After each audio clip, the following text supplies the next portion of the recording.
শনিবারের সকালটা একটু অন্যরকমভাবে শুরু করলাম। প্রথমেই আমার গোপুসোনার সেবা দিয়ে। তোমরা তো সবাই জানো, যারা যারা আমার ভিডিও দেখছো, আজকে হচ্ছে 21তম চন্দনযাত্রা। আমি চন্দনযাত্রায় কীভাবে গপুকে সমস্ত অঙ্গরাগ করিয়ে নিচ্ছি সেই সংক্রান্তই ভিডিও কিন্তু আজকে নিয়ে এসেছি তোমাদের সাথে। আজকে কোনো রান্নাঘরের ভিডিও তোমাদের সাথে আজকে শেয়ার করব না।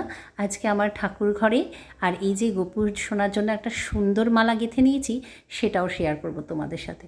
তা চলো, আমি প্রিয়াঙ্কা চলে আসলাম আমার শখের বাগানে টগর ফুলগুলো তুলে নেব। স্নান করে আজকে যেহেতু 21তম চন্দনযাত্রার ইচ্ছেই ছিল আজকে গপুকে ভালো করে মৌসুমি লেবুর রস দিয়ে আর এরকম মালা পরাবো।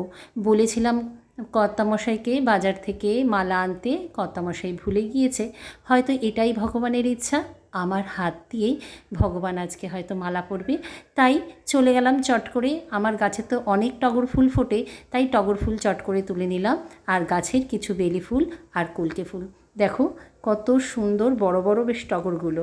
আমি এইভাবে টগর ফুল তুলে আজকে মালা গেঁথে নেব গপুর জন্য। আর জানো তো, এত সুন্দর মাপ আমার হয়েছে মালাটার, কি বলবো। একদম আমার গপু যেই সাইজের সেই সাইজেরই। আমি কিন্তু মাপও নিয়ে নিইনি। গপুর হয়তো সেটাই ইচ্ছা, গপু তার নিজের মালাটা সুন্দর করে আমাকে দিয়েই করিয়ে নিল। দেখো, আমি একটা নিজের মতন করে আমি কিন্তু একটা ডিজাইন করে নিয়েছি। দেখতেই পাচ্ছ কিভাবে ফুলটা করেছি। একটা সোজা করে একটা উল্টো করে ফুল দিয়ে এরম করে কিন্তু আজকে মালাটা গেঁথে নেব। আর মিডিলে দেব একটা বেলি, তার মাঝখানে কলকে ফুল, আবার বেলি, আবার টগর ফুল।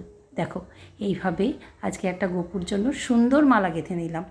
আর আজকে একটুখানি ভোগে দেব লাড্ডু, আর দেব মৌসুমি লেবু আর আঙ্গুরের রস। আর এখন আমি মৌসুমি লেবুর রস দিয়ে গোপুসোনাকে ভালো করে স্নান করিয়ে নিচ্ছি। চন্দন, মৌসুমি লেবুর রস ভালো করে কিন্তু স্নান করিয়ে তারপরে এই যে হাতে মালাটা গেঁথেছিলাম তুলসী পাতা আর দেখো ভালো করে চন্দন সারা গা লেপে দিয়েছি।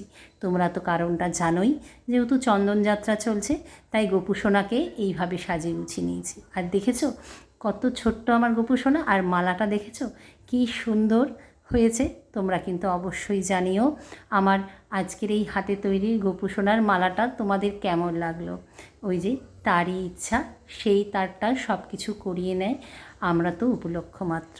যাই হোক, আমি গোপুসোনাকে ভোগও দিয়ে দিয়েছি, লাড্ডু, আঙ্গুর, আর ওদিকে কিন্তু মৌসুমি লেবুর রস, আঙ্গুরও দিয়ে দিয়েছি।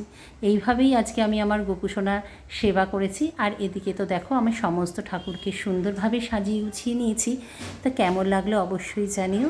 আজকে এই পর্যন্ত, আবার নেক্সট দিন